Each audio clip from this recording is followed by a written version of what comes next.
إن الحمد لله نحمده ونستعينه ونستغفره ونعوذ بالله من شرور أنفسنا ومن سيئات أعمالنا من يهده الله فلا مضل له ومن يضلل فلا هادي له وأشهد أن لا إله إلا الله وحده لا شريك له وأشهد أن محمدا عبده ورسوله أما بعد فإن خير الحديث كتاب الله وخير الهدي هدي محمد صلى الله عليه وسلم وشر الأمور محدثاتها وكل محدثة بدعة وكل بدعة ضلالة وكل ضلالة في النار.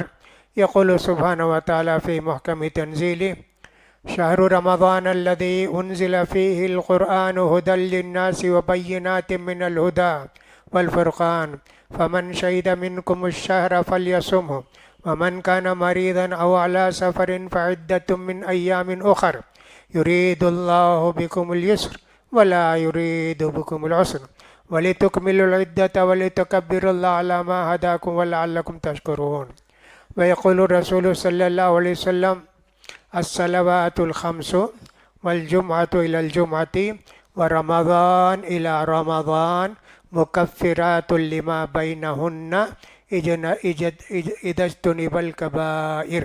رواہ مسلم. حاضرین جمعہ اور خواتین اسلام، اللہ کا یہ بڑا کرم ہے کہ اللہ تعالیٰ نے ہم کو زندگی میں ایک اور رمضان پانے کا موقع دیا، اور آج ہم لوگ 8واں روزہ پورا کر رہے ہیں. اللہ سے دعا ہے کہ اللہ تعالیٰ ہم کو پورا رمضان پانے کی توفیق نصیب فرمائے، روزے بھی نصیب فرمائے اور نماز بھی نصیب فرمائے، اور دعاؤں کا اہتمام اور قرآن کا اہتمام بھی اللہ ہم سب کو نصیب فرمائے. سال کے 12 مہینے ہیں، سب جانتے ہیں. یہ ایک مہینہ رمضان ہے. قرآن مجید میں اس ایک مہینے کا نام آیا، شہر رمضان، رمضان کا مہینہ. باقی 11 مہینے کا نام نہیں آیا قرآن میں. اس سے معلوم ہوتا ہے یہ بہت عظیم مہینہ ہے، بہت بڑا مہینہ ہے، جس کا کہ اللہ تعالیٰ نے نام لیا ہے قرآن مجید کے اندر.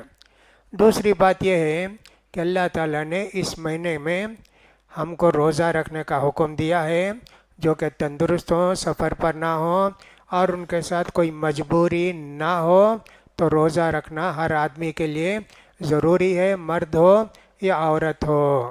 یہ تو فرض ہوئے، لیکن اللہ تعالیٰ نے فرض کے ساتھ ایک نفل کو بھی جوڑا ہے، ایک نفل کو بھی جوڑا ہے. یہ تو فرض ہے. تراویح کی نماز فرض نہیں ہے، تراویح کی نماز فرض نہیں ہے. اللہ کے رسول نے اس کو سنت قرار دیا ہے. جو پڑھے گا اس کو ثواب ملے گا، جو نہیں پڑھے گا اس کے لیے کوئی گناہ نہیں ہے.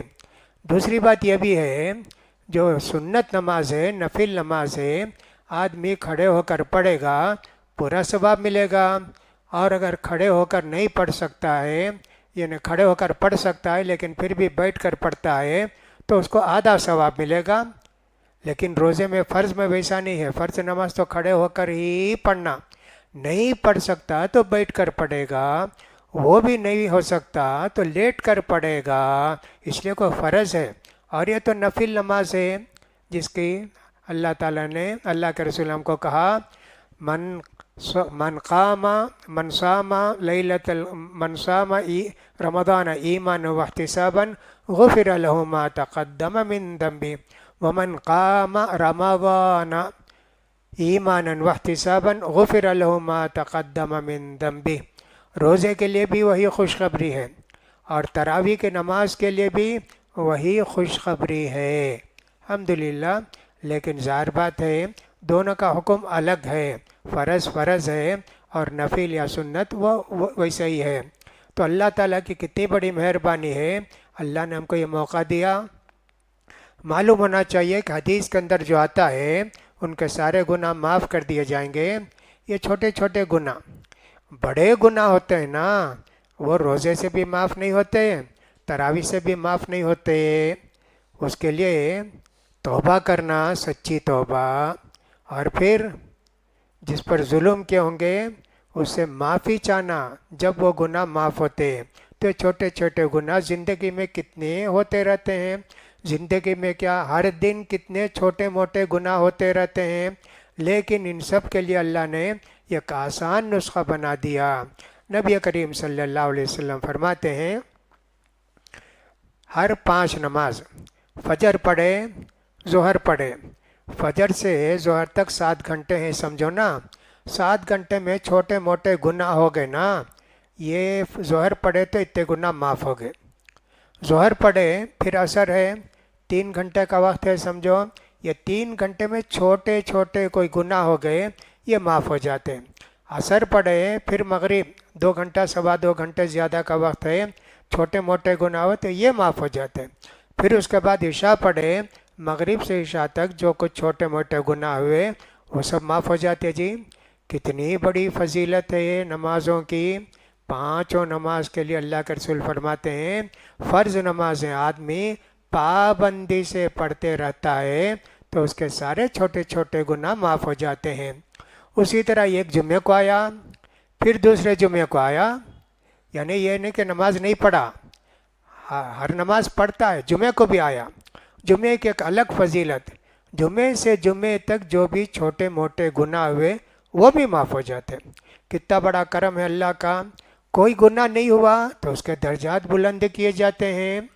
اسی طرح اللہ کے رسول فرماتے ہیں رمضان سے رمضان تک 1 سال کے چھوٹے موٹے جو بھی گناہ ہیں وہ سب اللہ معاف کرتا ہے۔ کتنی مرتبہ اللہ کے رسول فرماتے ہیں یہ گناہ معاف ہے، یہ گناہ معاف ہے، یہ گناہ معاف ہے، اس لیے کہ اللہ تعالیٰ کو توبہ استغفار سب سے زیادہ پسند ہے۔ آدمی جب توبہ کرتا ہے تو اللہ کو بڑی خوشی ہوتی ہے کہ بندہ مجھ سے رجوع ہو گیا اور یہ جانتا ہے کہ اس کا ایک اللہ ہے، ایک رب ہے جو اس کے گناہوں کے اس کو پکڑ کرتا ہے، اس یقین کے ساتھ اللہ سے معافی چاہتا ہے تو اللہ تعالیٰ معاف کرتا ہے۔ تو اتنی بڑی خوشخبریاں ہیں۔ ایک روزہ ہوتا ہے پیٹ کا اور ایک روزہ ہوتا ہے بدن کے دوسرے حصے کا۔ پیٹ کا روزہ ذرا مشکل ہے، پیٹ کا روزہ مشکل ہے، اس لیے اللہ تعالیٰ نے اس کو صرف سال میں 1 مہینے کا رکھا، 20 پر 9 یا 30 دن کا روزہ رکھا۔ بھوکے پیاسے رہنا، کچھ بھی کھانا نہیں پینا نہیں، ایسا یہ روزہ مشکل ہے۔ دوسرا روزہ پورے سال کا ہے۔ روزے کا کیا مطلب ہے؟ روزے کا مطلب ہے برائی سے کھانے پینے سے رک جانے کو روزہ بولتے، اس کو بولتے ہیں عربی میں صوم۔ صوم کا مطلب ہوتا ہے رک جانا، کھانا پینا چھوڑ دینا۔ بھینس کو گائے کو چارہ دیا تو بھی نہیں کھاتی نا، تب بولتے ہیں صاحب بھینس جو ہے امسکت الجاموس یا امسکت البقرۃ عن العلف، کہ صاحب چارہ کھانے سے گائے انکار کر دی۔ تو اس طرح ایک تو پیٹ کا روزہ جو سال میں صرف 29 یا 30 دن کا ہے، اور دوسرا پورے سال کا روزہ۔ اس روزے کا مطلب یہ ہے حرام چیزوں سے اپنے آپ کو بچانا، ہاتھ کو بچانا، پاؤں کو بچانا، نظروں کو بچانا، زبان کو بچانا، کان کو بچانا۔ یہ صرف رمضان میں نہیں، پورے رمضان میں ان چیزوں سے بچنا۔ تو رمضان میں 2 چیزوں سے بچنا، کھانے پینے سے بھی بچنا اور برے کاموں سے بھی بچنا۔ تو یہ ہو گیا، اور اس کے علاوہ 11 مہینے اس میں بھی ہر برے کام سے بچنا۔ نبی کریم صلی اللہ علیہ وسلم فرماتے ہیں من لم یدع قول الزور والعمل به فلیس للہ حاجۃ فی ان یدع طعامہ وشرابہ۔ جو آدمی کے روزہ رکھ کے پھر بھی گناہ کے کام کرے، غلط کام کرے، جھوٹ بولے، خیانت کرے، دھوکہ دے، کیا ضرورت ہے روزہ رکھنے کی؟ روزہ صرف پیٹ کا ہے کیا؟ پیٹ کا روزہ نہیں جی، صرف لغو و رفث، جو کچھ برائی بے حیائی غلط کام ہے وہ بھی روزہ ہے۔ تو پیٹ کا روزہ تو سب کے لیے آسان ہے، سب رکھ دیتے، اس لیے کہ روزہ اب رکھ کے بہت سارے لوگ سوتے رہتے ہیں، یہاں تک کہ بیچ میں نماز پڑھے نہیں تو نہیں، وہ بھی نہیں پڑھے، البتہ افطار کر لیتے ہیں۔ اس روزے کا کیا فائدہ؟ کوئی فائدہ نہیں، ثواب بہت کم ملے گا۔ روزہ رکھ کے محنت و مشقت بھی کرتا ہے، نمازوں کی پابندی کرتا ہے، ذکر و اذکار کرتا ہے، اللہ کو یاد کرتا ہے، کاروبار بھی اگر کرتا ہے تو وہ بھی کرتا ہے، تو بہت ہی بڑا روزہ ہوا جی۔ تو روزہ پیٹ کا آسان ہے، لیکن یہ روزہ آنکھوں کو بچانا، کانوں کو بچانا، آنکھوں کو بری چیزوں کے دیکھنے سے، ناجائز چیزوں کے دیکھنے سے، غیر غیر محرم عورتوں کو، لڑکیوں کو دیکھنے سے اپنی آنکھوں کو بچانا، زبان کو غیبت سے، برائی سے، گالی سے اور سب دوسری غلط باتوں سے زبان کو بچانا، یہ زبان کا روزہ۔ کان کا روزہ غیبت نہیں سننا، موسیقی نہیں سننا، گانے نہیں سننا، غلط باتیں نہیں سننا، یہ نہیں سننا، یہ کان کا روزہ ہوا۔ ہاتھ کا روزہ یہ ہے کوئی بھی غلط چیز لکھنا، کوئی بھی غلط کام کرنا ہاتھ سے، رشوت لینا، رشوت دینا، یہ سب ہاتھ کا روزہ ہے۔ اور پاؤں کا روزہ کیا ہے؟ پاؤں کا روزہ یہ ہے گھر کو گئے، مسجد کو آئے، یہ الحمدللہ، لیکن یہی پاؤں جو ہے چل کر جائے، سنیما کو دیکھ کرنے جائے، یا کسی غلط جگہ میں بیٹھ کر لوگوں کو، لڑکیوں کو دیکھنے کے لیے جائے، یہ جو ہے پاؤں کا روزہ نہیں ہوا جی، تو گیا تمہارا سب کچھ۔ دیکھو کتنی چیزیں ہیں، اسی لیے اللہ کے رسول نے فرمایا صرف روزہ پیٹ کا نہیں ہے، روزہ ہے بری چیزوں سے، گناہ کے کاموں سے بچنے کا بھی روزہ ہے۔ اس لیے ان باتوں کا ہم کو خیال کرنا چاہیے۔ اللہ کی کتنی بڑی مہربانی ہے، اللہ تعالیٰ نے ہم کو اپنی زندگی میں ایک اور مرتبہ روزہ پانے کا ہم کو موقع دیا۔ ہم کو یہ سمجھنا چاہیے یہ رمضان آخری ہے ہمارا، یہ نہیں سمجھنا چاہیے ارے ہمیں تندرست ہیں بھائی، اچھے ہیں، کوئی بات نہیں، آئندہ رمضان میں کر لیں گے، نہیں۔ حضرت عبداللہ بن عمر رضی اللہ تعالیٰ عنہ کہتے ہیں، نبی کریم صلی اللہ علیہ وسلم فرماتے ہیں عبداللہ بن عمر سے، دنیا میں ایسا رہو جیسے تمہارا آخری دن ہے، کل مرنے والے ہیں۔ عبداللہ بن عمر اس کے ساتھ ملا کے کہتے ہیں، ہاں دیکھو جی تم سے میں کہتا ہوں، صبح ہوئی تو سمجھو یہاں آخری صبح ہے، شام ہوئی تو سمجھو آخری شام ہے، یعنی صبح ہوئی تو یہ نہیں سمجھنا کل بھی صبح کے رہیں گے، زندہ رہیں گے، ایسے مت سمجھو۔ شام ہوئی تو ایسے نہیں سمجھنا کل شام ہم زندہ رہیں گے، نہیں جی، تمہاری آخری شام سمجھو، تمہاری آخری صبح سمجھو۔ ویسے ہی رمضان کو بھی اپنی زندگی کا آخری رمضان سمجھیں گے، زیادہ عبادت کا شوق پیدا ہوگا، یا اللہ کتنے دن نیکی کر سکتے، سب کر لیں گے نا، اس طرح جو آدمی نیکی میں لگا رہے گا۔ اس لیے آدمی کو چاہیے زیادہ سے زیادہ عبادت کرے۔ رمضان قرآن کا مہینہ ہے، شہر رمضان الذی انزل فیہ القرآن، رمضان کے مہینے میں اللہ تعالیٰ نے قرآن مجید کو نازل کیا۔ اب کیسے نازل کیا، اس کی بھی دو کیفیت ہیں۔